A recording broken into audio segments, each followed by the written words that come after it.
Welcome back to the show. Today, folks, we're diving into a fascinating area of physics that impacts our daily lives in countless ways.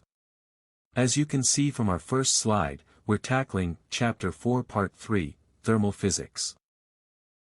Thermal physics, that sounds like it covers everything from a hot cup of coffee to the weather outside, right? What exactly are we going to explore in this segment, Dr. Adam? Absolutely, Sarah, you've hit the nail on the head. In this part of our discussion, we're primarily going to unravel the three fundamental ways heat energy moves around: conduction, convection, and radiation. You know, how heat transfers through materials, by fluid movement, or even across empty space. So, basically, we're looking at the different methods heat uses to travel? Precisely. And not just that, but we'll also connect these ideas to some broader principles, like the First Law of Thermodynamics, which explains how energy is conserved through heat and work, and even touch upon human metabolism, exploring how our own bodies manage heat and energy. It's all about understanding energy flow, folks, from the microscopic to the macroscopic. Let's examine this closely, folks, as we dive into the fascinating world of how heat moves from one place to another. Our slide here clearly outlines three fundamental ways heat can be exchanged. So, we're talking about conduction, convection, and radiation, right, Dr. Adam? The big three? Precisely, Sarah, those are indeed the three main mechanisms. And for this segment, we're going to focus our attention, quite specifically, on the first one, conduction. Now, our slide defines conduction as the flow of the heat through a physical material and depends on the type of material. You know, the textbook on page 160 puts it rather well, calling it the flow of heat directly through a physical material. So, it needs a material to happen? Like, no material, no conduction? That's an excellent clarifying point, Sarah. Absolutely correct. Unlike, say, radiation, conduction requires direct physical contact between particles for heat to transfer.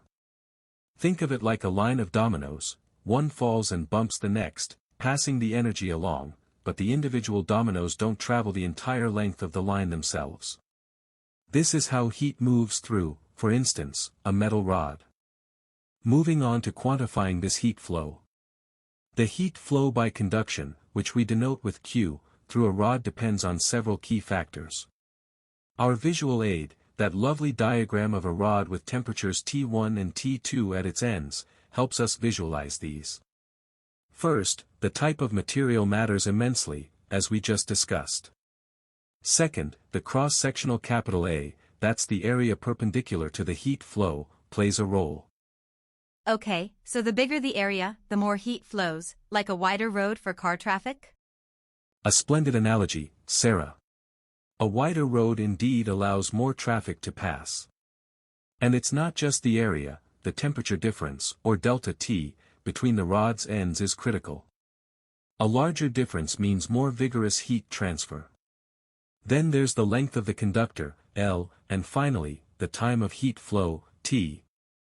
Alright, so a longer rod would slow things down, like a longer path? That's quite perceptive.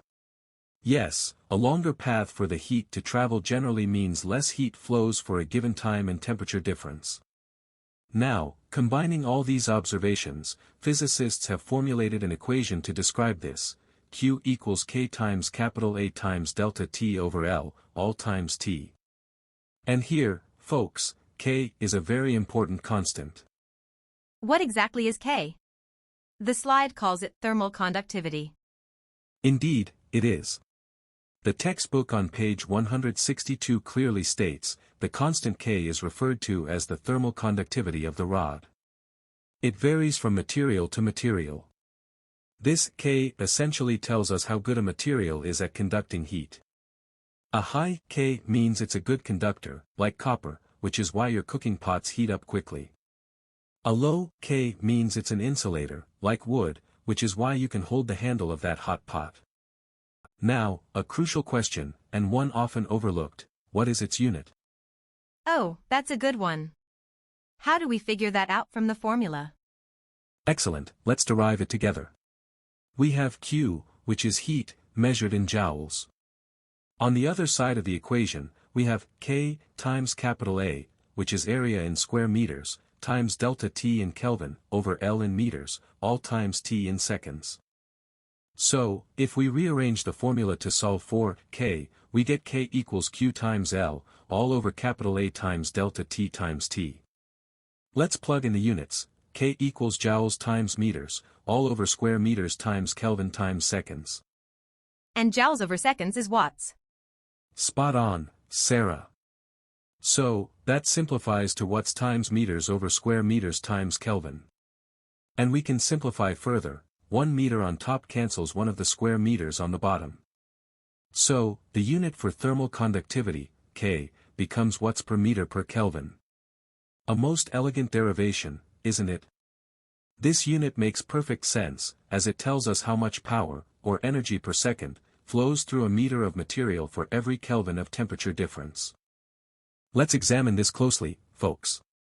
Here on slide 3, we have a conceptual checkpoint, asking us to compare heat flow in two different arrangements of metal rods. Okay, I see two setups, one on the left, which looks like the rods are side by side, and one on the right where they are end to end. Precisely. The problem states we have two metal rods, one steel and one copper, conducting heat from a hot region at 100 degrees Celsius to a cold region at 0 degrees Celsius. The left setup, you correctly identified, is the parallel arrangement. The right is the series arrangement. So, in the parallel one, both the steel and copper rods connect directly from 100 degrees Celsius to 0 degrees Celsius, right? Exactly. Think of it like two separate paths for heat to flow. Each rod in a parallel configuration experiences the full 100 degrees Celsius temperature difference across its length. Plus, the total effective area for heat transfer is the sum of the cross-sectional area of the steel rod and the cross-sectional area of the copper rod. Remember our formula for heat conduction, Q equals K times capital A times the temperature difference over L times T. So a larger capital A and a larger temperature difference generally mean more heat flow. What about the series arrangement? It looks different. It does, doesn't it? In the series arrangement, heat has to pass through the steel rod and then through the copper rod to get from 100 degrees Celsius to 0 degrees Celsius. The critical point here is that the overall temperature difference of 100 degrees Celsius is now shared across both rods. Shared? Does that mean each individual rod in series doesn't feel the full 100-degree difference? That's a keen observation, Sarah. Yes, that's absolutely correct. The temperature drops across the steel rod, and then it drops again across the copper rod. So, each rod in a series configuration experiences a smaller temperature difference across its own ends compared to the parallel setup where they both had the full 100 degrees Celsius. This reduction in the effective temperature difference for each segment in series, along with the fact that heat must pass through both, means less total heat will flow. So, the parallel arrangement should conduct more heat because of the larger effective area and the full temperature difference across each rod? You've got it. The parallel setup offers two distinct, full temperature difference paths for heat, effectively increasing the overall heat flow significantly compared to the single, sequential path in the series arrangement. Moving on, folks, we're diving into a fascinating example of heat conduction, specifically example 4.7, which deals with parallel rods. Parallel rods, okay. What exactly are we looking at here, Dr. Adam?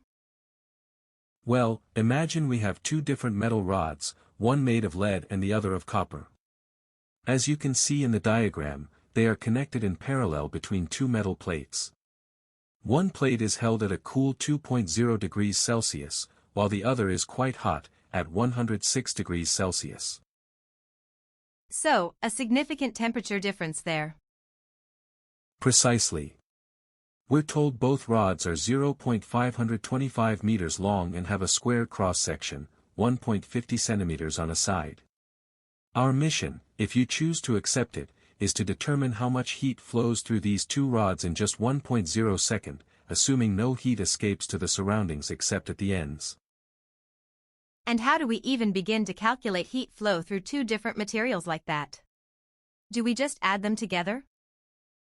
That's a great question, Sarah. Since they are in parallel, we calculate the heat flow through each rod individually, and then yes, we sum them up to get the total.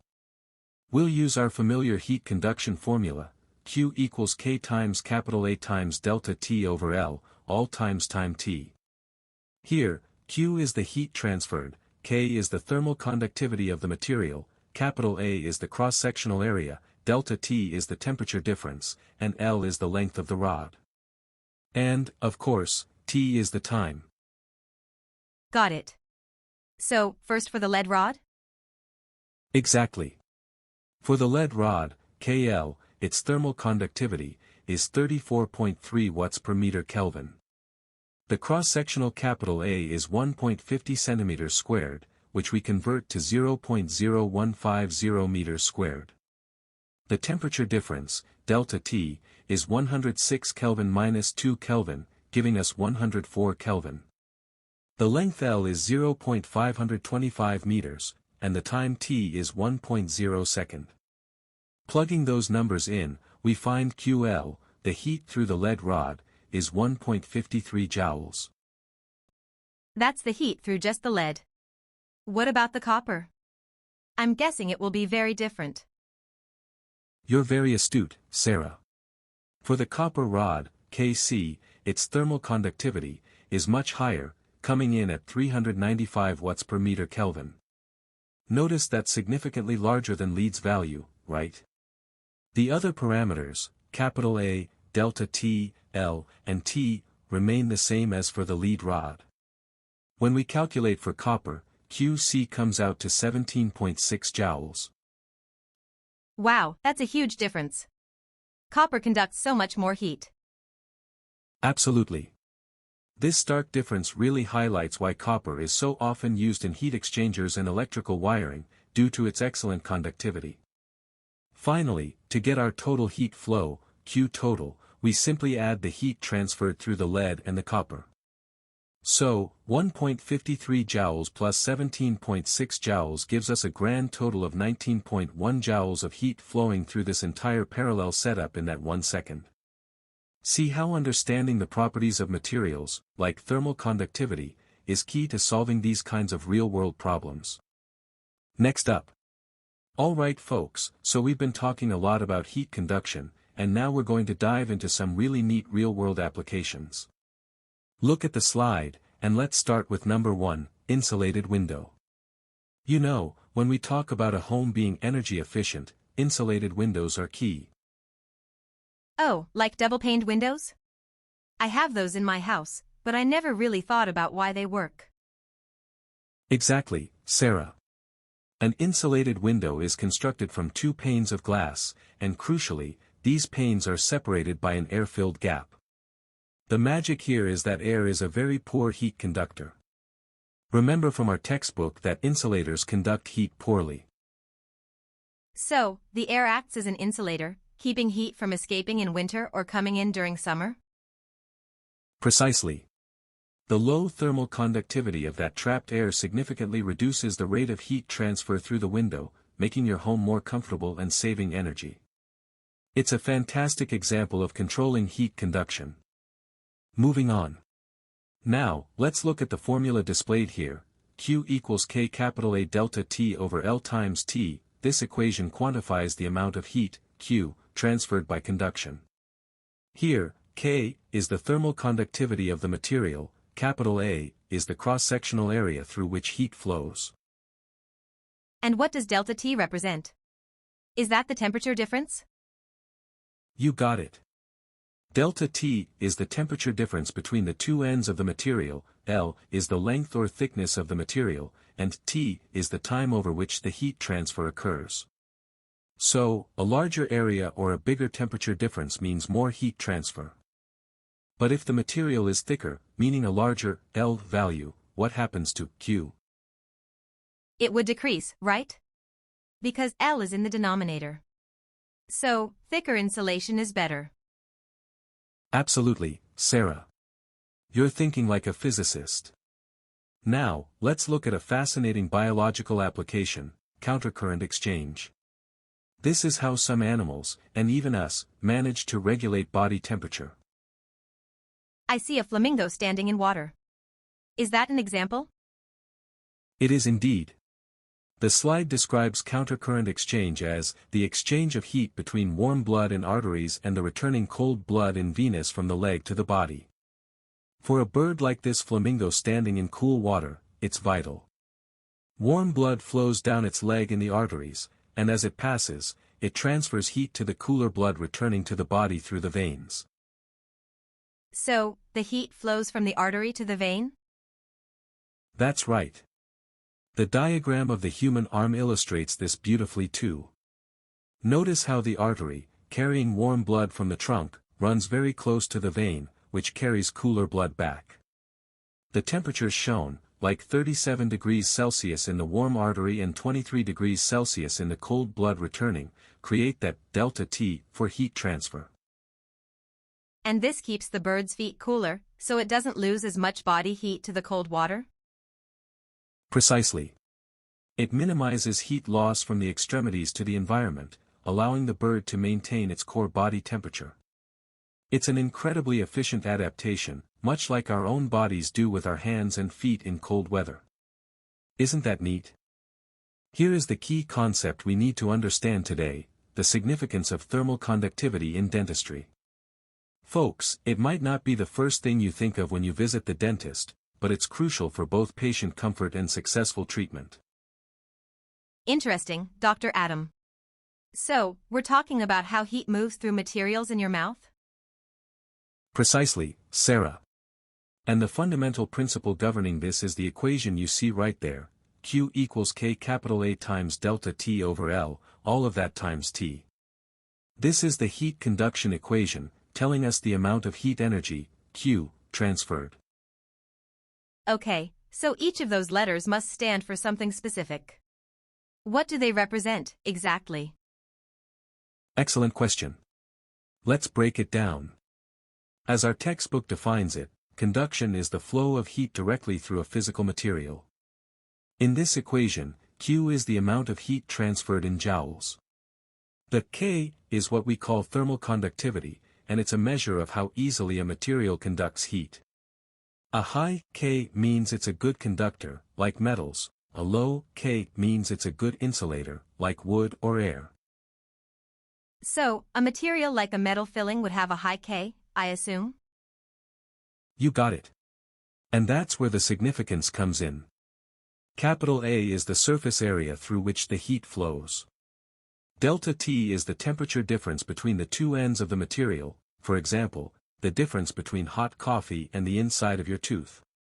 L is the length or thickness of the material, and T is the time over which the heat is applied. Right? Okay, so more heat flows if the material conducts well, has a larger area, a bigger temperature difference, or if the heat is applied for longer, but less if the material is thicker. Perfect summary.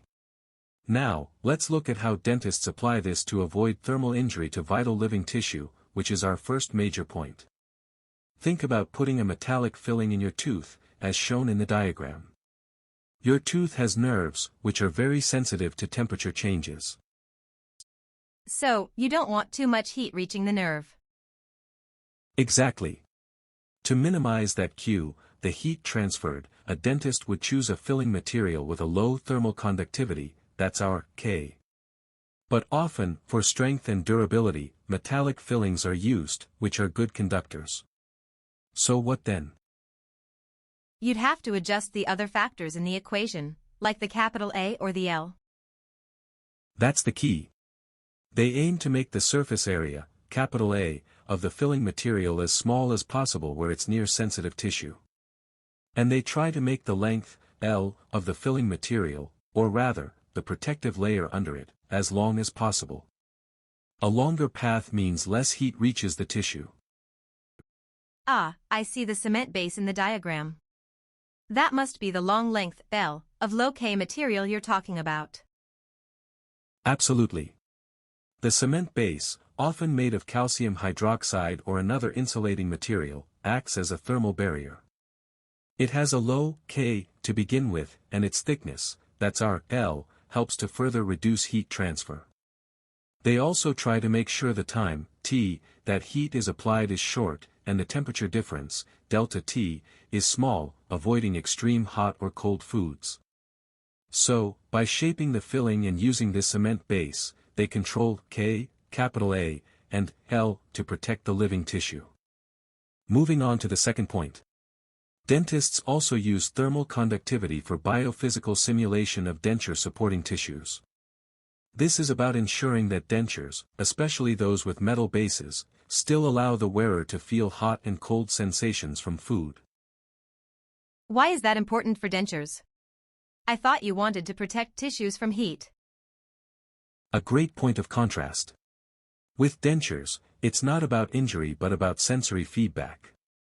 If the denture base perfectly insulated your mouth, you wouldn't feel the temperature of your food, which affects taste and enjoyment, and could even be a safety issue. So, by making the denture base of metals, which are good conductors, meaning a high K, a controlled amount of heat is transmitted to the mucosal surfaces. So, for fillings, low K is good, but for dentures, higher K is good to maintain sensation? Exactly, Sarah. It's all about applying the same physics principles to different dental challenges. We're either protecting from excess heat by insulating or providing appropriate sensation by conducting heat. It's a fantastic real-world application of thermal physics. Now, ask yourself, folks, how does heat move when we're talking about fluids, like liquids or gases?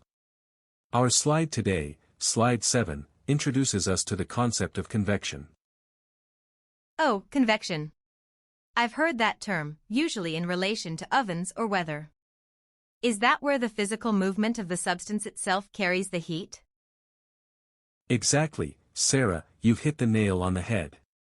The slide defines convection as the physical flow of matter that carries heat due to a temperature difference. So, it's not just heat vibrating through stationary molecules like in conduction, it's the actual fluid physically moving from one place to another, taking its heat energy with it. Okay, so the fluid moves. But why does it move? What drives that physical flow? That's a crucial question, and it comes down to density. As the slide points out, warm portions of a fluid, whether it's air or water, become less dense. Think about it, when you heat a fluid, its molecules spread out a bit, making it lighter for the same volume. Right, so lighter means it rises, like a hot air balloon? Precisely. And conversely, cooler portions of the fluid are denser, so they sink. This continuous cycle of warm, less dense fluid rising and cool, denser fluid sinking sets up what we call a convection current. This is the heart of convection, folks. That makes perfect sense. And the image gives us some great examples, like sea breezes. How does that work during the day? Yes, the sea breeze. Look at the top diagram for day. During the daytime, the land warms up faster than the sea. The air above the land gets warm, becomes less dense, and rises. This creates a low-pressure area. So, then what happens over the cooler sea? Over the cooler sea, the air is denser and sinks, creating a higher pressure. Nature abhors a vacuum, or in this case, a pressure difference, so the cooler, denser air from above the water flows in towards the land to replace the rising warm air. This is what we experience as a refreshing sea breeze, folks. And at night, it flips? That's what the bottom diagram seems to show, a land breeze. It absolutely flips. At night, the land cools down much faster than the water. So, the warmer, less dense air is now over the sea, and it rises. The cooler, denser air is over the land, and it sinks, flowing out towards the sea to take the place of the rising warm air. That's your land breeze, a beautiful example of convection in action, driven purely by temperature differences and changes in fluid density. That's a really clear explanation. So, basically, convection is all about fluids moving heat around because hot stuff rises and cold stuff sinks due to density changes. You've got it, Sarah. It's a fundamental mechanism for heat transfer in our atmosphere and oceans, and even inside your own home with a heating system. Next up, folks, let's look at a fascinating demonstration of heat transfer, specifically convection, with something as simple as a burning candle. Take a look at this series of images here. Oh, it looks like a candle in a jar, and then it's falling? Exactly, Sarah. When a candle burns, the flame heats up the air right around it. This hot air becomes less dense, and thus, more buoyant, so it naturally rises. So the hot air goes up. Precisely. And cool, fresh, oxygenated air then rushes in from below to replace it. This constant circulation, folks, is what we call convection. So, convection brings in new oxygen. That's right. It's absolutely crucial for the candle to keep burning, because it constantly brings in fresh oxygen to fuel the flame. Right? Now, look at the middle image. The jar and candle are in free fall. Free fall? Like, weightless? Exactly. In this weightless environment, buoyancy, which usually makes hot air rise due to density differences and gravity, simply has no effect. So the air doesn't feel the pull of gravity differently based on its temperature? You've got it. Without that buoyancy, the hot, less dense air no longer rises, and the cooler, denser air doesn't sink to replace it. That vital convection current, folks, completely stops. And that's bad for the candle? Absolutely. The candle flame rapidly consumes all the oxygen in its immediate vicinity within that stationary pocket of air. And as the bottom image shows, it quickly extinguishes. It's a clear demonstration of how essential convection is for everyday combustion like a candle flame. Consider this, folks. Our previous discussions covered conduction and convection, where heat transfer explicitly needed a physical material. But what about energy that travels through the vastness of empty space? That brings us to radiation, as beautifully illustrated on slide 9. So, radiation doesn't need a material, like air or a metal rod, to move energy. That's quite different from what we just learned. Precisely, Sarah. The slide defines radiation as the energy transfer that occurs when an object emits or absorbs energy in the form of electromagnetic waves. Think of visible light, infrared, or even ultraviolet radiation. And you are absolutely right, the key distinction, as our textbook highlights, is that it requires no physical medium to mediate this transfer. The sun, for example, warms our Earth across 93 million miles of vacuum using radiation alone, right? Wow, so that's how we feel the sun's heat without anything in between. And the image on the slide, with all those distant stars, is that also an example of radiation? Excellent question. Absolutely. This stunning image of stars beautifully illustrates radiation in action. These celestial bodies are incredible sources of radiation. Notice the caption below the image, folks. It tells us that a star's color actually indicates its surface temperature. The blue supergiant Rigel, for instance, shown lower right, is much hotter than the red supergiant Betelgeuse, visible upper left. This is pure radiation allowing us to infer their temperatures from light years away, you know. So, the bluer a star appears, the hotter it is, and the redder it is, the cooler? That's quite a visual cue. Exactly, Sarah. It's a direct consequence of how objects radiate energy across the electromagnetic spectrum.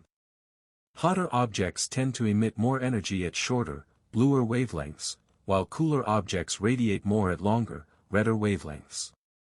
This principle is not only key to understanding stars but also applies to many everyday phenomena, even how a hot furnace radiates heat to you without direct contact.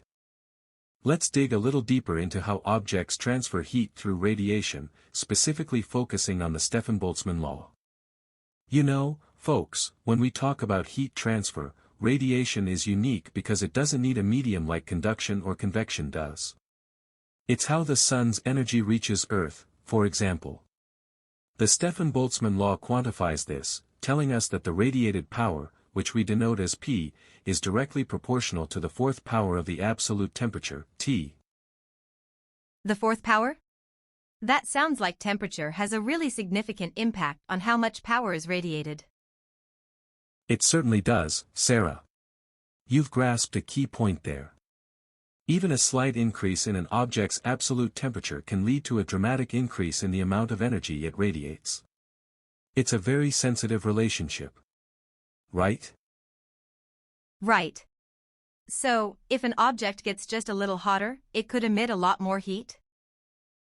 Precisely. Now, if we look at the equation on the slide, P equals E sigma capital A T to the power of 4. Let's break that down for clarity. P is the radiated power, as we just discussed, and its standard SI unit is joules per second, which we also call a watt. Okay, so that's the rate at which energy is being given off. Exactly. Next, we have E, which is a super important term called emissivity. Emissivity is a dimensionless number, meaning it has no units, and it varies from 0 for a very poor radiator to 1 for a perfect radiator. Think of it as a measure of an object's efficiency in radiating thermal energy. So, a dark-colored object would have an emissivity closer to 1, making it a good radiator, like wearing a black shirt on a sunny day? That's a fantastic real-world analogy, Sarah. You've got it. As the slide notes, a dark-colored object indeed has an emissivity E near 1, while a light-colored object has an emissivity closer to 0. This is why light colors are often preferred in hot climates, to reflect more solar radiation and absorb less. And a black body is essentially a perfect radiator and a perfect absorber? That's spot on. A black body, a theoretical ideal, has an emissivity E of exactly 1. It absorbs all incident radiation and, conversely, it's also the most efficient emitter of radiation at any given temperature. The opposite of a blackbody is what we call an ideal reflector. This is an object that absorbs or emits no radiation, so its emissivity E would be 0. Like the shiny inside of a thermos bottle? Absolutely. A thermos bottle's inner surface is designed to be highly reflective to minimize heat transfer by radiation, keeping your coffee hot or your cold drink chilled. It's a great practical example of an ideal reflector at work. Then we have sigma, that curvy letter, which is the Stefan-Boltzmann constant. It's a universal physical constant, always the same value, 5.69 times 10 to the minus 8 watts per meter squared Kelvin to the power of 4. And finally, capital A is the surface area of the object that's radiating the heat. So, the larger the object and the hotter it is, the more power it radiates, assuming its emissivity is the same? You've perfectly summarized it, Sarah. Those are the key factors determining how much thermal energy an object radiates. It's a powerful law that helps us understand everything from heat loss in buildings to the energy output of stars. Here is a fascinating point, folks. We're looking at exercise 4, which asks us to calculate the radiated power from a sphere. This is a direct application of the Stefan-Boltzmann law, a fundamental principle when we talk about energy transfer by radiation. Radiated power from a sphere? So, is this about how much heat an object gives off just because it has a certain temperature? Exactly, Sarah, that's precisely what it is. The problem gives us a sphere with a radius of 5.00 centimeters and a temperature of 355 Kelvin. It also tells us to assume the emissivity is unity, which means it's a perfect radiator, essentially, and E equals 1 in our formula. okay, so emissivity being unity means we don't have to worry about that variable, and the radius needs to be converted to meters. Got it. You're absolutely right on both counts. Our primary equation for radiated power, P, is emissivity times the Stefan-Boltzmann constant, sigma, times the object's surface area, capital A, times its temperature, T, raised to the power of 4. Moving on to the solution shown here. First, we need the surface area, capital A, for a sphere, which is 4 times pi times the radius squared. As you correctly noted, the radius is converted from 5.00 centimeters to 0.0500 meters before being squared. And then they just plug all those numbers into the main formula for power, P, correct? That's right. So, we have one for the emissivity. Then, the Stefan-Boltzmann constant, 5.67 times 10 to the power of -8 watts per meter squared Kelvin to the power of 4. Next, we have the sphere's surface area, which is 4 times pi times 0.0500 meters squared. Finally, we multiply all of that by the temperature, 355 Kelvin, raised to the power of 4. Wow, that's a lot of numbers to keep track of. So, after all that multiplication, what's our final radiated power? After carefully performing all those calculations, the radiated power, P, comes out to be 28.3 watts. This tells us precisely how much energy per second this sphere is radiating away due to its temperature. Pretty neat how a few key numbers can give us such a specific physical quantity, wouldn't you say? Next up, folks, we're going to explore some practical and rather clever applications of heat radiation. Take a look at this slide, and let's start with something many of us use every day, the thermos bottle. Oh, like for keeping coffee hot or water cold? Precisely, Sarah. The thermos bottle is an engineering marvel designed specifically to reduce the rate of heat transfer, keeping your liquids at their desired temperature for longer. Now, how does it achieve this seemingly simple but quite challenging feat? Is it because of that shiny inside? I've always wondered about that silver film. You're absolutely on the right track. The inside of a thermos bottle is indeed highly reflective, often with a silver film, and this is crucial for reducing heat losses by radiation. Remember, radiation is heat transfer via electromagnetic waves, and reflective surfaces are poor emitters and poor absorbers of radiation. Moving on. But that's not the only trick up its sleeve, you know.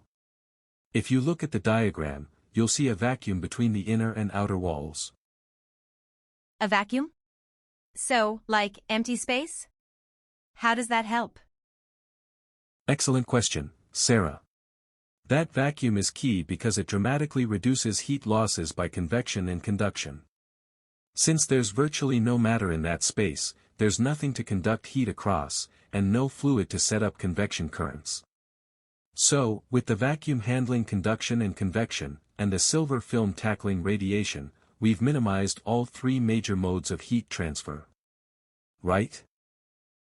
So, basically, it's a superinsulator by blocking almost all heat flow. Exactly. Now, let's turn our attention to the other fascinating image on the slide, people in the desert wearing black cloaks. This often sparks a bit of confusion. It really does. I always thought wearing black in the desert would make you hotter because black absorbs more sunlight. Isn't that a common misconception? It is a common thought, and it makes intuitive sense at first glance, but let's delve a bit deeper into the physics. While it's true that a black surface is a very good absorber of radiant energy, it's also a very good emitter of radiant energy. So, it's good at both? Yes, folks. Think about emissivity, which the textbook describes as a measure of how effective an object is in radiating energy. A dark-colored object has an emissivity near 1, meaning it's a very efficient radiator. If the person wearing black is hotter than their surroundings, that black cloak can efficiently radiate heat away from their body. This transfer of heat to the cooler surroundings can actually help them stay cooler than a lighter garment that might absorb less but also radiate less. It's about net heat exchange. Wow, so the black clothing actually helps radiate heat away more efficiently, keeping them cooler if they're already hot. That's really counterintuitive but brilliant. It is, isn't it? These are just a couple of wonderful examples of how understanding the principles of radiation allows us to design effective technologies like the thermos, or even adapt our clothing for extreme environments. Here is the secret, folks, to understanding how objects exchange heat through radiation, specifically looking at the net radiated power. The slide shows us the fundamental equation for it. P script net equals E sigma capital A, all of that times, in parentheses, t to the power of 4 minus t script s to the power of 4. Whoa, that's quite a formula, Dr. Adam. Can you break down what each of those letters means? Especially that p script net part and the t's? Absolutely, Sarah, great question. P script net is simply the net radiated power, which is the total power, or energy per unit time, that an object either gives off or absorbs due to radiation. And those t's are crucial. T, with no subscript, represents the absolute temperature of the object itself, measured in Kelvin. Okay, so T is the object's temperature. What about T script S? I see it on the slide as well. Excellent catch. T script S refers to the absolute temperature of the object's surroundings. So, we're always comparing the object's own temperature to the temperature of everything around it. This difference is what truly drives the heat exchange. Moving on. The other terms in the equation are E, which is the emissivity, a dimensionless number between 0 and 1 that tells us how good an object is at radiating energy. A value of 1 means it's a perfect radiator, you know. Then we have sigma, that's the Stefan-Boltzmann constant, a fundamental physical constant. And finally, capital A stands for the surface area of the object, through which the radiation occurs. Right? Got it. So, the net power depends on the object's temperature, its surroundings temperature, its surface area, and how well it radiates heat. But what does it mean for the net power to be positive or negative? The slide mentions that. That's where the real insight comes in, Sarah. According to the formula, if the object's temperature, T, is greater than the temperature of its surroundings, T script S, then T to the power of 4 will be larger than T script S to the power of 4. This makes the entire term in the parentheses positive, and consequently, the net radiated power, P script net, is positive. And a positive P script net means the object is radiating more energy than it's absorbing, right? Like it's losing heat to the environment? Precisely. A positive net radiated power means the object is radiating more energy away than it takes in, so it's losing energy. Conversely, if the object's temperature is less than its surroundings temperature, then T to the power of 4 is smaller than T script S to the power of 4. In that case, the term in parentheses becomes negative. Which makes the net radiated power negative. So, it's absorbing more energy than it's radiating, essentially warming up? You've got it, Sarah. A negative net radiated power tells us the object is absorbing more energy from its surroundings than it's emitting. It's warming up. And finally, what do you think happens if the object has the same temperature as its surroundings? Well, if T equals T script S, then T to the power of 4 minus T script S to the power of 4 would be 0. So, the entire net radiated power, P script net, would be 0. Exactly right, Sarah. When P script net is 0, it means the object is in thermal equilibrium with its surroundings. It's radiating just as much energy as it's absorbing, so there's no net heat transfer due to radiation. It perfectly balances out. That's the full picture of net radiated power, folks. Now, ask yourself, how do our bodies handle extreme temperature changes, especially when we expose ourselves to them, like these human polar bears, preparing for their annual New Year's Day dip? This slide presents a fascinating example. Human polar bears? That sounds intense. Are we talking about how much heat they lose to their surroundings? Exactly, Sarah. We're looking at the net radiated power from a person's skin. This is governed by the Stefan-Boltzmann law, which tells us the rate at which an object emits or absorbs thermal radiation. The key equation we're using is Pnet, or net power, equals emissivity times the Stefan-Boltzmann constant, times capital A for surface area, times the difference between the person's temperature to the fourth power, and the surrounding temperature to the fourth power. Okay, so Pnet is the overall heat energy transfer per unit of time, right? What about emissivity in those temperatures to the fourth power? Precisely. Emissivity, folks, represented by the letter E, tells us how effectively an object radiates energy. For skin, it's given as 0.900, meaning it's a pretty good radiator. And yes, both the person's surface temperature, T, and the surrounding temperature, Ts, must be in Kelvin, which you see listed here as 303 Kelvin for the body and then 293 or 273 Kelvin for the surroundings. The Stefan-Boltzmann constant, that's sigma, is 5.67 times 10 to the minus 8 watts over square meters times Kelvin to the fourth power. Moving on to part A. We calculate the net radiated power in a dressing room where the temperature is 293 Kelvin. We plug in our values, 0.900 for emissivity, our sigma constant, 1.15 square meters for capital A, and then the difference between 303 Kelvin to the fourth power and 293 Kelvin to the fourth power. And that gives us 62.1 watts. So, that's the net power the person radiates away in the warmer dressing room. You've got it. Now, for part B, we consider the same person outside, where the temperature drops significantly to 273 Kelvin, or 0 degrees Celsius. Notice how the only change in our calculation is that surrounding temperature. Oh, I see. The surrounding temperature, Ts, is lower. That's going to make a big difference, isn't it? It makes a huge difference, because we're raising those temperatures to the fourth power, amplifying the impact of even small temperature differences. With the colder outdoor temperature, the net radiated power increases dramatically to 169 watts. This means the person is losing almost 3 times as much heat energy per second when they step outside into the cold, illustrating why that dip feels so incredibly cold.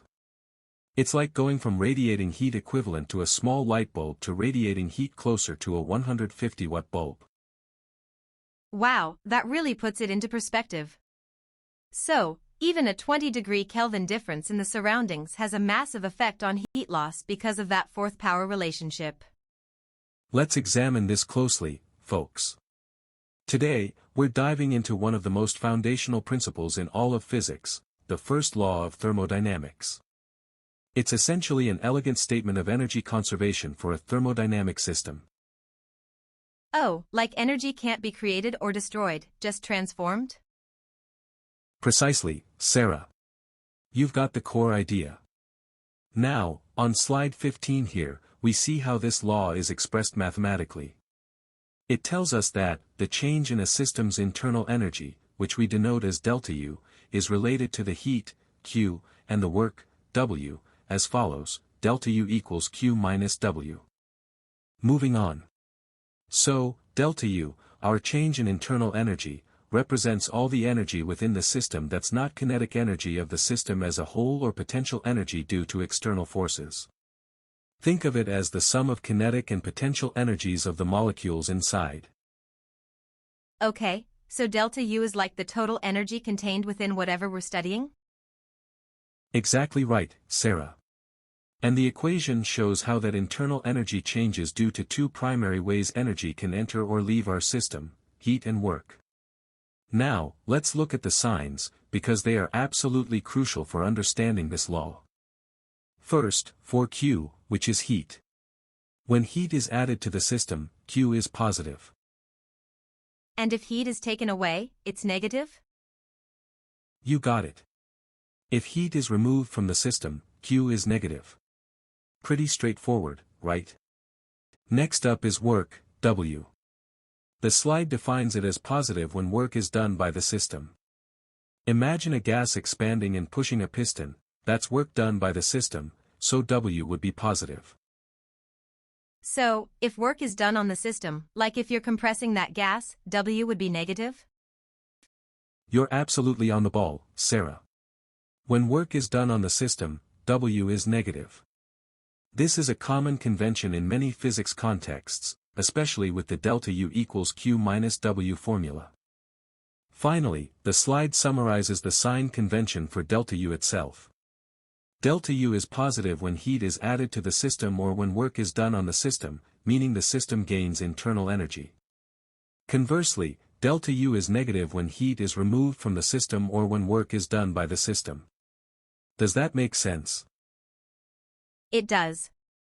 So, essentially, delta U increases if you add heat or squish it, and decreases if it gives off heat or does something itself. Perfect summary, Sarah. That's the first law of thermodynamics in a nutshell, a rigorous accounting of energy changes within a system through heat and work. Here is where it gets interesting, folks. This slide, example 4.9, really brings our discussion on the first law of thermodynamics to life with a real-world scenario, jogging and walking. Oh, like applying physics to our daily exercise routine? I'm intrigued. Exactly. Let's look at part A. A person is jogging along the beach. They do 4.3 times 10 to the power of 5 joules of work. According to our sign convention, work done by the system, in this case, the jogger, is positive. So, W is positive 4.3 times 10 to the power of 5 joules. Okay. And then it says they give off heat. Does give off mean Q is negative? Precisely, Sarah. When heat is given off or removed from the system, Q is negative. Here, the jogger gives off 3.8 times 10 to the power of 5 joules of heat, so Q is minus 3.8 times 10 to the power of 5 joules. Now, remember the first law of thermodynamics, the change in internal energy, delta U, equals Q minus W. So, delta U would be minus 3.8 times 10 to the power of 5 joules, minus positive 4.3 times 10 to the power of 5 joules. That would be minus 8.1 times 10 to the power of 5 joules, right? Absolutely spot on. The negative sign for delta U means the jogger's internal energy has decreased, which makes sense as they're expending energy. Moving on to part B. Now, the person is walking. They give off 1.2 times 10 to the power of 5 joules of heat, so Q is minus 1.2 times 10 to the power of 5 joules. And we're told their internal energy decreases by 2.6 times 10 to the power of 5 joules, so delta U is minus 2.6 times 10 to the power of 5 joules. This time, we need to find how much work they've done, W. So we're still using delta U equals Q minus W, but solving for W? That's right. Rearranging the formula gives us W equals Q minus delta U. So it would be W equals minus 1.2 times 10 to the power of 5 joules, minus negative 2.6 times 10 to the power of 5 joules, which is minus 1.2 plus 2.6, giving positive 1.4 times 10 to the power of 5 joules. Excellent deduction, Sarah. The positive value for W again confirms that the person is doing work on their surroundings while walking. This example clearly shows how crucial those sign conventions are for tracking energy flow. This leads us to a critical question, folks. How does the first law of thermodynamics apply to something as complex as human metabolism? You know, we've talked about energy conservation in closed systems, but the human body is an open system, constantly interacting with its environment. So, how does our internal energy, the total energy stored within us, change and get used? That's a great point, Dr. Adam. I always think of internal energy as just heat, but it's more than that, right? Especially in a living system. Absolutely, Sarah. For humans, the internal energy we store actually goes into many vital forms. It's used for maintaining and repairing all our major body organs, keeping everything running smoothly. And, of course, energy also moves out of the body in two primary ways. First, by doing physical work, like when you walk or lift a heavy object. Moving on. And second, it leaves our body as heat, especially when our body is warmer than its surroundings. Think about how you radiate heat on a cool day, right? So, we can actually rewrite the first law of thermodynamics to look at these processes as rates, energy per unit time. Rates, like how fast energy is changing or moving. That makes sense. We're not just looking at a single event, but a continuous process in the body. Exactly. So, if you look at the equation on the slide, we have delta U over delta T equals delta Q over delta T minus delta W over delta T here. Delta U over delta T isn't just a generic change in internal energy, but in this context, it represents the rate at which internal energy is added to our bodies by food. So, the delta U over delta T here is essentially the energy we get from eating? That's quite specific. How does that balance out with the other terms? That's the key, Sarah. In a human, that energy intake from food, our metabolic rate, if you will, just balances the rate of energy loss by heat, which is delta Q over delta T, and the rate of energy loss by the work we do, delta W over delta T. Think of it as a dynamic equilibrium, folks. Energy comes in from food, and energy leaves as heat and work. Finally, this is super practical. If we can measure how much energy we take in that delta U over delta T from food and how much work we do, delta W over delta T, we can actually calculate delta Q over delta T, the rate of heat loss. This gives us crucial information on the overall efficiency of the body operating as a machine. So, by tracking those rates, we can understand how effectively our bodies convert food into useful work and heat, which is really insightful for fitness and health, I imagine. Alright folks. Let's dive into a concept absolutely fundamental to understanding how our bodies, and indeed all living systems, operate: metabolic rate. You know, of course, it's essentially the rate at which chemical potential energy, coming from our food and the oxygen we breathe, is transformed into internal energy. This transformation needs to just balance the energy losses your body experiences through work and heat. Okay. So, basically, it's how fast our body converts fuel into energy to keep everything running and warm, countering what we lose? That's a very concise way of putting it. Precisely, Sarah. And we represent this rate, this change in internal energy over time, as delta U over delta T. This is literally power, right? The rate of energy conversion. But here's where it gets particularly interesting for us in a practical sense. The metabolic rate is directly proportional to the rate of oxygen consumption by volume. Oxygen consumption? So, the more oxygen we use, the higher our metabolic rate? Why oxygen, specifically? Excellent question. Think of it like this. Oxygen is the primary reactant in the chemical processes within our cells that release this energy from food, a process called cellular respiration. Without oxygen, these reactions simply don't produce enough energy efficiently.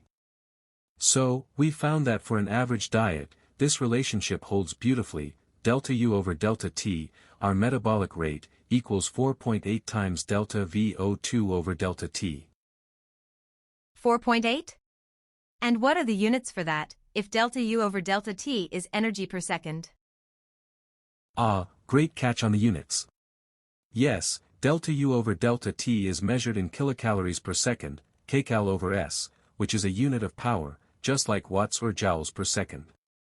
And the volume rate of oxygen consumption, delta VO2 over delta T, is measured in liters per second, L over S. That 4.8 is a conversion factor, showing how many kilocalories of energy are released per liter of oxygen consumed. It's a fantastic physiological shorthand, isn't it? It really is. So, we can essentially measure someone's energy output by just seeing how much oxygen they breathe in. That simplifies things quite a bit for studying human energy use. Absolutely. It's a cornerstone for understanding physical fitness, diet, and even basic biological function, folks. Keep that in mind as we explore further. Alright folks, here is the key concept we're going to dive into today: understanding the physical fitness and efficiency of the human body, essentially treating it as a machine. It's fascinating how we can apply physics principles to ourselves. That sounds really interesting, Dr. Adam. So, we're going to look at how efficient our bodies are? Exactly, Sarah.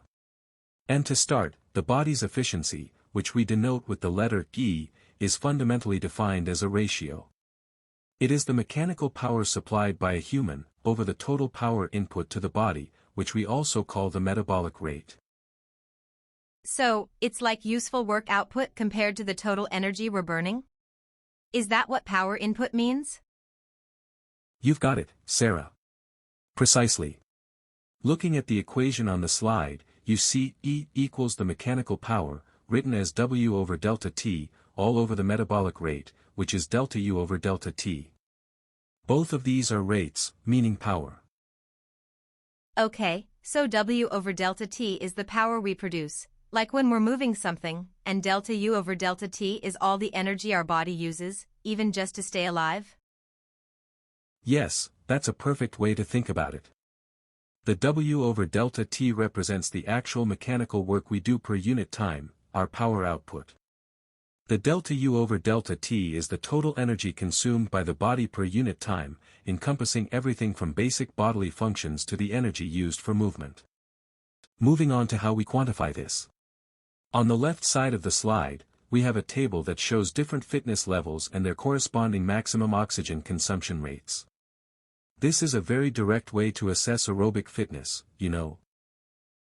Is oxygen consumption directly related to our metabolic rate? Because it shows milliliters per minute per kilogram. Excellent question, Sarah. Yes, it absolutely is. The textbook tells us that the metabolic rate, that delta U over delta T, is directly proportional to the rate of oxygen consumption. Essentially, the more oxygen you can consume, the higher your metabolic rate can be during activity. It's how your body generates that total power input we just discussed. Ah, that makes sense. So a higher maximum oxygen consumption rate means a higher fitness level, because you can sustain more energy usage. Precisely. And now, let's look at the bottom table, metabolic rate, power output, and efficiency for different activities. This gives us some real numbers for specific actions. Okay, I see cycling, pushing coal cars, and shoveling listed. And they all have different metabolic rates, power outputs, and efficiencies. That's right. Take cycling, for instance. The metabolic rate, the total energy consumed by the body, is 505 watts. The power output, the mechanical work done, is 96 watts. So, when you calculate the efficiency, 96 over 505, you get 0.19, or 19%. So only about 19% of the energy from cycling is actually converted into useful mechanical work? The rest is a heat, then? That's a keen observation, Sarah. Indeed, a significant portion of that metabolic energy is dissipated as heat, a byproduct of our biological processes, just like any other machine isn't 100% efficient. Think about pushing loaded coal cars in a mine. The metabolic rate is 525 watts, but the power output is 90 watts, leading to an efficiency of 0.17, or 17%. And shoveling is even lower, at just 3% efficiency, with a power output of 17.5 watts compared to a 570 watt metabolic rate. Wow, that's a big difference. It is a huge difference, isn't it? This really highlights that the efficiency of the human body as a machine varies greatly depending on the activity. Shoveling, with its start and stop movements and perhaps less optimized biomechanics, is far less efficient at converting that metabolic energy into useful work compared to cycling. It's an important consideration when thinking about energy expenditure and physiological demands. And so, my dear students and listeners, we arrive at our final slide for this segment, which, as you can see, features a rather striking image of a beautifully lit building at dusk. It's quite a grand view, Dr. Adam, and a fitting end to a very insightful session on thermal physics. Indeed, Sarah. And it is with that sentiment that I wish to express my sincere gratitude to all of you for joining us today. I've certainly learned a tremendous amount, especially about how these principles apply to everything from our homes to our own bodies. It really makes you think about physics in a whole new way. Precisely, Sarah. That's the beauty of physics, isn't it? Its relevance permeates every aspect of our existence. From the microscopic jiggling of molecules in conduction, to the global weather patterns driven by convection, and the energy radiated by everything, even ourselves, through radiation. And understanding the first law of thermodynamics in human metabolism was particularly fascinating. It puts a whole new spin on diet and exercise. Absolutely. You know, physics isn't just about equations and abstract concepts. It's about understanding the very fabric of our world, and how we interact with it. So, I encourage each of you to continue pondering these ideas, to look for the physics in your everyday lives, and to keep asking those inquisitive questions. For those of you seeking more information, or perhaps considering further study in physics, you can find resources at www.mus.edu.eg, as indicated on our slide. Thank you, Dr. Adam, for such a comprehensive and engaging lecture. It's been a pleasure. The pleasure, Sarah, has been all mine. Until next time, keep exploring the wonders of the universe. Goodbye for now.